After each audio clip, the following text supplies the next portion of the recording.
انسان کا بہترین ساتھی اس کی صحت ہے۔ اگر صحت ساتھ چھوڑ جائے تو پھر انسان ہر رشتے کے لیے بوجھ بن جاتا ہے۔ سب سے بڑی غلطی جو زیادہ تر لوگ کرتے ہیں، آدھا سنتے ہیں، تھوڑا سمجھتے ہیں اور زیادہ بناتے ہیں۔ قرآن پاک وہ نور ہے جو زندگی کے اندھیروں میں روشنی دکھاتا ہے۔ وقت گزر جانے کے بعد اگر کوئی قدر کرے تو اسے قدر نہیں افسوس کہتے ہیں۔ جب آپ کسی کے راستے میں روشنی کرتے ہو تو آپ کا اپنا راستہ بھی روشن ہو جاتا ہے۔ انسان کی سب سے خوبصورت دنیا خیالات کی دنیا ہے، جہاں وہ اپنی مرضی کی زندگی جی سکتا ہے، چاہے وہ چند لمحوں کی ہی کیوں نہ ہو۔ نماز ادا نہ کرنے والا جنت کی ہر نعمت سے محروم رہتا ہے، کیونکہ نماز تو جنت میں داخلے کا پہلا قدم ہے۔ وہ انسان کبھی بھی زندگی میں نہیں ہار سکتا جس کی امید اللہ ہو۔ ہر رکاوٹ میں کوئی نہ کوئی بہترین چھپی ہوتی ہے۔ جو اللہ تک لے جائے اسے ٹھوکر نہیں کہتے۔ والدین سے جھگڑا نہ کرو، خواہ تم حق پر ہی کیوں نہ ہو۔ وقت کتنا بھی برا ہو گزر ہی جاتا ہے، لیکن رویے، لہجے اور الفاظ ہمیشہ یاد رہتے ہیں۔ تربیت اچھی ہو تو انسان کا ضمیر خود اس کے کردار کی حفاظت کرتا ہے۔ لوگوں کے عیبوں سے اس طرح غافل ہو جائیں جیسے نیند کے وقت آپ دنیا سے غافل ہو جاتے۔ فکر آخرت وہ چیز ہے جو انسان کو ہر جگہ ہر شر سے محفوظ رکھ سکتی ہے۔ دھوکہ بہت وفادار ہوتا ہے، آپ جس مرضی کو دیں لوٹ کر آپ کے پاس ہی آتا ہے۔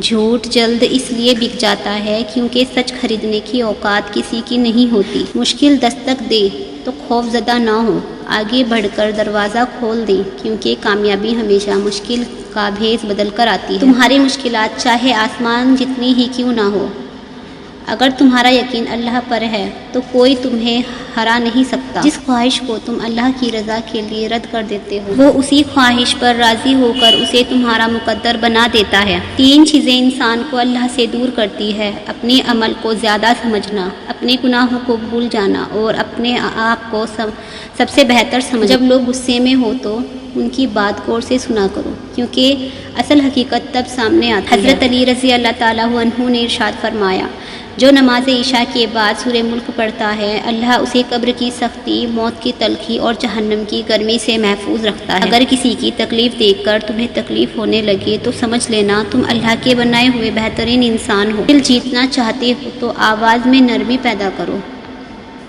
انسان مایوس اور پریشان تب ہوتا ہے جب وہ اپنے اللہ کو راضی کرنے کے بجائے لوگوں کو راضی کرنے میں لگ جاتا ہے۔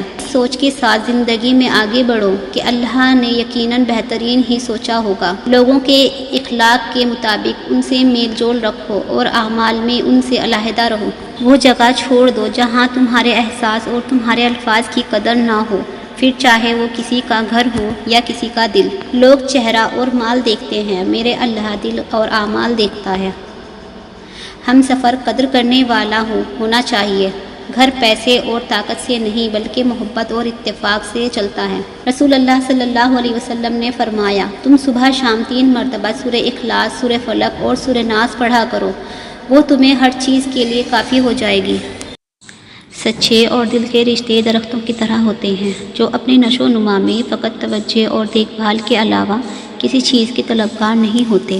غم اور مشکلات صرف اللہ کو بتایا کرو، اس یقین کے ساتھ کہ وہ تمہیں جواب بھی دے گا اور تمہاری مدد بھی کرے گا۔